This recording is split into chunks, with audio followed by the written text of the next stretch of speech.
Eu acho que o Moro será ex-senador em muito pouco tempo.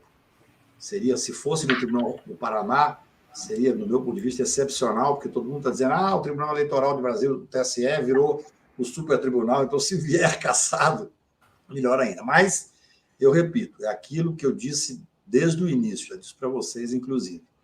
Isso não basta. Tem que haver o passo seguinte da criminalização e da responsabilização do que essas pessoas fizeram. Queria começar falando do Dallagnol, que é o destaque hoje do nosso programa, porque ele anunciou agora de madrugada que está indo para os Estados Unidos, vai participar de um evento de teologia lá e talvez estique até julho para depois voltar a Curitiba. Queria que se comentasse agora o que vai acontecer com o Dallagnol depois de perder o mandato. Já era, né? E se você acha que vai acontecer a mesma coisa com o Sérgio Moro, que também vai enfrentar esses problemas no TSE? Olha, Adri, primeiro, o Dallagnol, evidentemente, nada o impede de sair do Brasil. Ele não tem nenhum impedimento, ele está livre aí. Acho que ele deve estar pavimentando. Eu imagino que a saída dele agora vai ser abrir uma igreja, alguma coisa nesse sentido. Falando sério mesmo, porque você veja, eu até escrevi sobre isso semana passada, aquele vídeo dele conversando com Deus, em que ele responde em nome de Deus, não sei se vocês viram, eu vou te mandar esse artigo. Aquele vídeo é algo absolutamente surpreendente, né? Assim, e aí ele dá uma dica interessante, que ele pega o telefone dele e mostra a quantidade de Pix que já tinha chegado. Ou seja, ele consegue monetizar mesmo uma multa por desvio de verba pública. Isso é coisa de uma gravidade enorme. Quer dizer, ele é condenado a devolver 3 milhões porque fez malversação de verba pública. Quem está dizendo isso sou eu, o Tribunal de Contas da União e também o Superior Tribunal de Justiça. E ele consegue, através desse messianismo dele, ganhar dinheiro com isso. Naquele momento ali, ele já tinha dinheiro para pagar a multa e tal.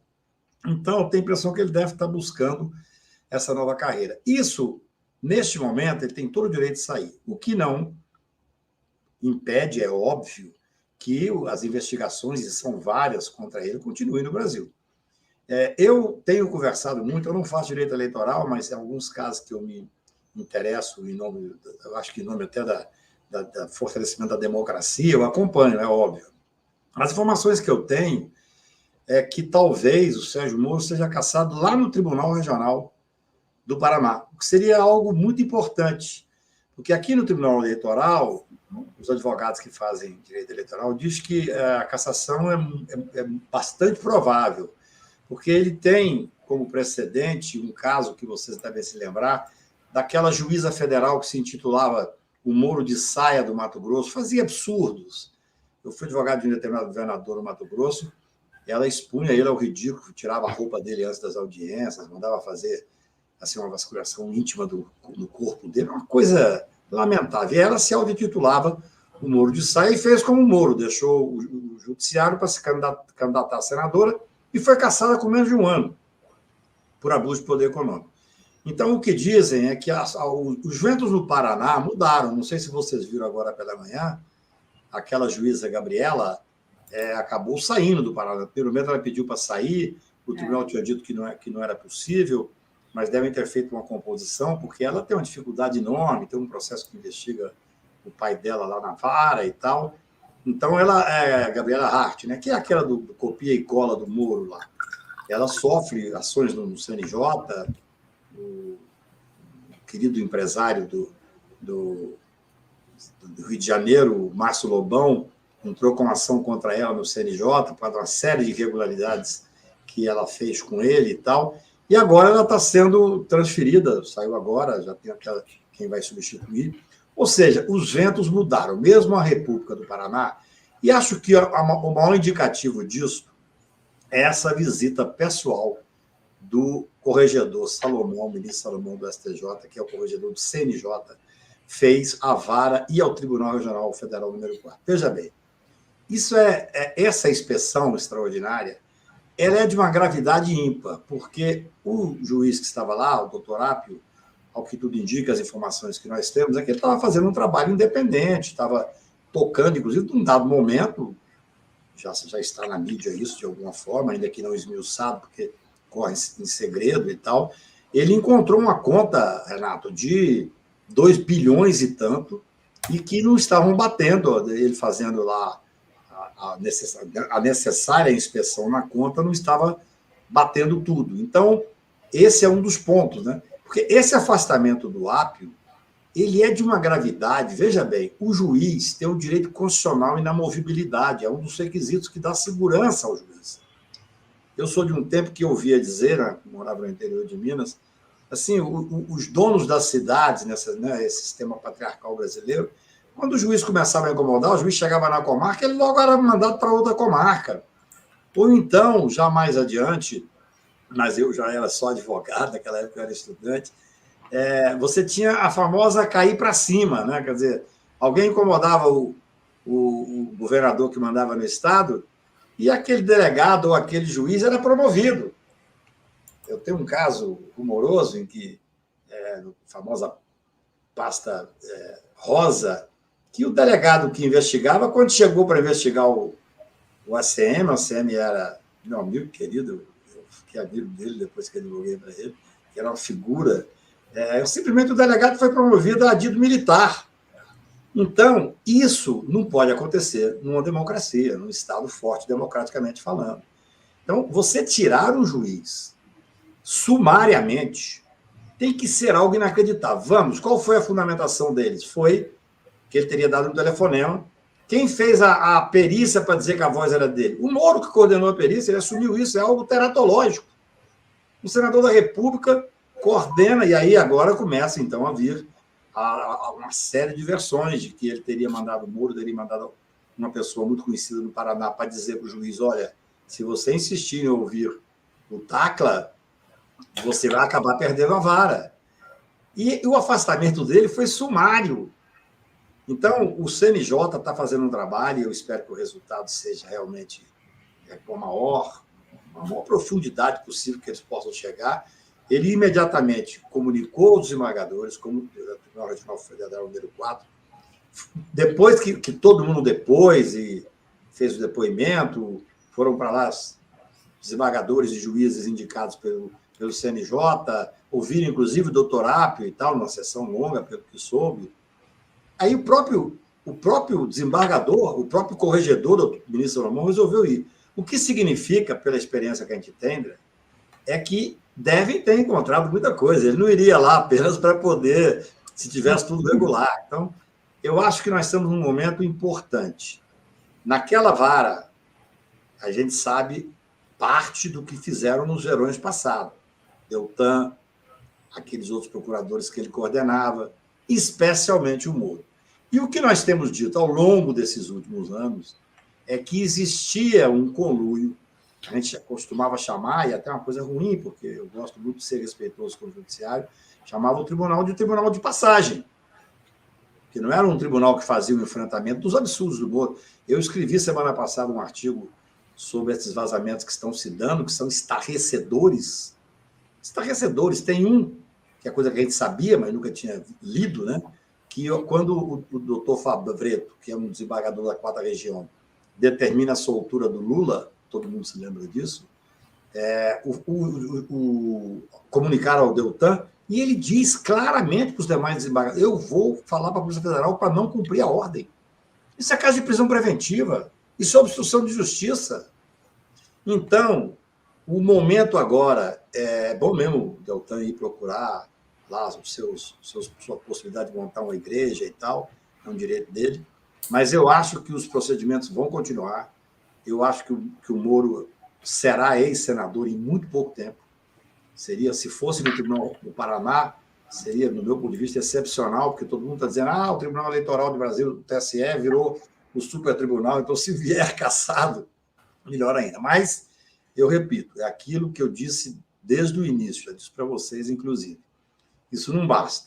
Tem que haver o passo seguinte da criminalização e da responsabilização do que essas pessoas fizeram.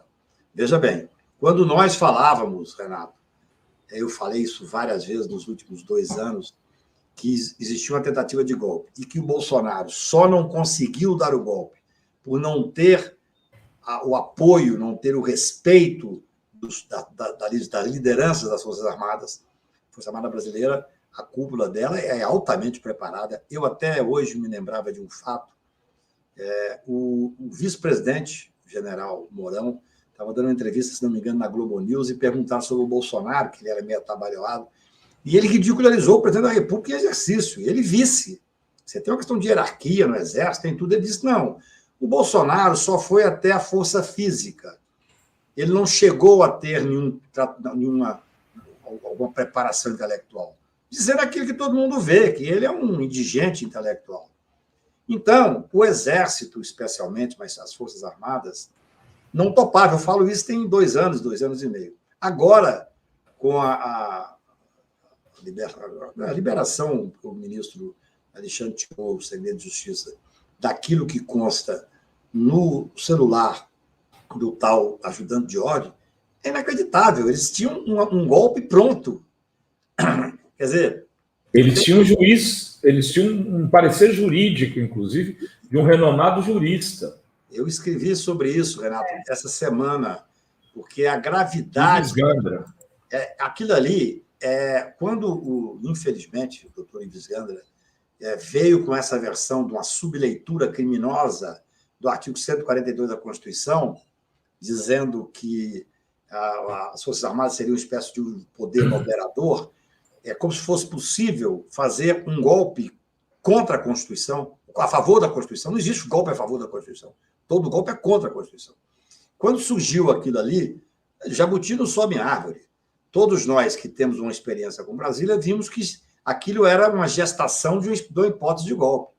Agora, depois que saiu aquela minuta que estava lá no celular do Major, que é o homem que falava com o Bolsonaro o dia inteiro sobre tudo, é estarrecedor, porque na minuta consta o passo a passo do golpe, que era instituir estado de sítio, nomear um interventor nacional, se fosse o caso depois, convocaria outras eleições, anular a eleição do Lula, veja a gravidade, retirar 3 ministros do Supremo Tribunal, que eram os 3 que estavam no TSE, inclusive, viu, Dri e Renato, uma coisa interessante para as pessoas que estão nos ouvindo, porque na própria minuta falava assim, que serão substituídos por Cássio, André e Toffoli.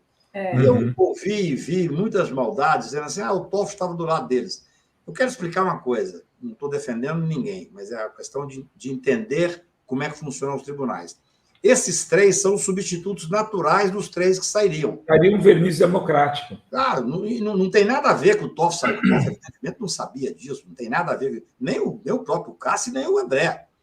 É porque existe uma substituição natural, é assim que funcionam os tribunais superiores. Mas o que interessa é que naquele documento lá falava do parecer do Ives Gandra, que é gravíssimo, tentando dar um viés democrático. Eu até, no artigo que eu escrevi, eu me lembrei de quando, na fatídica noite de 13 de dezembro de 68, quando foram assinar o AI-5, que o Jarbas Passarinho, então ministro, diz as favas com todos os escrúpulos da consciência. A ditadura militar é a saída, é a única coisa que nos resta abraçar. É isso. Eles, se tiver sentido, aí você tem os desdobramentos, né, das conversas que são assustadoras, realmente, onde um determinado tenente-coronel, um homem que tinha um poder enorme no Exército, que já está até afastado agora do cargo em que estava ocupando fora do Brasil, ele diz, não, nós temos que fazer isso porque o presidente não tem nada a perder, ele vai ser preso. Ele vai ser preso na papuda, isso que está falando, para tentar justificar o golpe. E aí você tem uma conversa que diz, mas ele não tem o prestígio junto à cúpula das Forças Armadas. O momento é muito grave. Muito grave. Eu penso que nós não saímos completamente desse momento de terror, nós temos que estar atentos e resistir. Dia 22 agora vai ser julgada a inelegibilidade do Bolsonaro. É isso que eu ia te perguntar, se aposta já na cassação do Moro no TRE e agora da inelegibilidade do Bolsonaro no TSE. Eu fico até com medo de tanta notícia boa. Qual que é o... Vamos lá, bolão daí... O TRE será uma surpresa muito agradável, porque o principal juiz ligado a ele sai agora. Então, a informação técnica que eu tenho repito, não faço direito eleitoral, querem até que eu vá sustentar, mas não é minha área. Mas me parece que pode ser caçado lá. Agora, a inelegibilidade aqui do Bolsonaro, ela me parece chapada. O máximo que nós poderemos ter, eu conversei com pessoas ligadas ao ex-presidente, é um pedido de vista do Cássio, que dará aí. Aí você tem duas formas de analisar. Eu falei isso com o ex-ministro do Bolsonaro. Falei, olha, você tem duas formas. Ou você dá uma sobrevida para ele, ou você fica sangrando em praça pública. Porque se tiver 6-0 e tiver um pedido de vista, a análise dos bolsonaristas pode ser, não, nós damos... Não vai acontecer nada em 90 dias, que é o prazo para vista. O ministro Cássio, se pedir vista, não sei se pedirá, é a expectativa que tem em Brasília, deverá voltar até antes isso. Mas sangrar em praça pública. A inelegibilidade, ela é importante. Eu sou contrário a tal lei de ficha limpa. Sempre fui. Mas eles usaram, e já que ela está vigindo, tem que ser para todos. Eu acho que a inelegibilidade do Bolsonaro muda um pouco esse jogo. Eu conversei com, talvez, o ministro mais importante do final do governo Bolsonaro, e a expectativa deles era o Bolsonaro ser candidato a presidente. Se o Lula sair para um outro mandato, eu acho que o Bolsonaro não sairia candidato. O Lula cometeu um erro, na minha visão. Ele, muito cedo, disse que não seria candidato à reeleição. Isso, no meu ponto de vista, fragiliza o governo. Você tem hoje, dentro do próprio governo, 3 ou 4 candidatos já na eleição do Lula. Isso não é correto. Mas ele tem mudado isso, ele já recuou, né? Ele já tem dito, eu acho que ele deveria... Se eu tiver com saúde... Acho que deveria deixar bem claro. Quem vai decidir isso é o povo e, na época, que vai decidir. Porque eu duvido, eu até, quando ele foi lá em casa no dia da diplomação, eu fiz um breve discurso, eu disse ali, falei, eu tenho certeza de que você tem que ser candidato à reeleição. Não só para dar continuidade a um governo que eu espero que seja um governo igual ao que ele fez em 2003 e 2007, mas principalmente porque nós temos um fascismo ainda latente na sociedade. Assim como ele disse, e disse bem, que só se candidatou de novo nessas últimas eleições, porque ele seria o único com capacidade para ganhar, e é verdade, a gente sabe disso, ganhar de um presidente em exercício é dificílimo, ainda mais um presidente sem escrúpulo como Bolsonaro, que usou e abusou de toda a questão de dinheiro que podia gastar e tal e tal. Então, eu entendo que é importante que o Lula faça um novo governo e que venha por reeleição, porque aí, veja bem, se o Bolsonaro ficar inelegível, o quadro é outro. É até interessante que esse ministro mais importante do governo falou comigo, não, a gente já tem uma chapa substituta, que seria Tarcísio e Zema. Isso é uma coisa que já ele me colocou. E aí o veneno volta ao contrário, sabe, Dri? Porque se o Tarcísio for se lançar candidato no início, agora com a inelegibilidade do Bolsonaro, ele é que vai perder força em São Paulo, que aí vai começar uma guerra de poder. Olha, eu nunca fiz política partidária, jamais farei, não gosto. Mas eu advoguei para 80 governadores, 4 presidentes da República, uma porrada de senadores, e eu vejo como é que é essa guerra entre eles. Quer dizer, o poder deve ser muito bom, né? Porque é uma confusão sem tamanho. Mas eu acho que a inelegibilidade virá. Não existe espaço vazio na política, né? Não existe. Isso é O cara falou que não vai ser candidato à reeleição, tem uns 10 querendo ser, né? Não tenha dúvida. Isso é uma regra da política.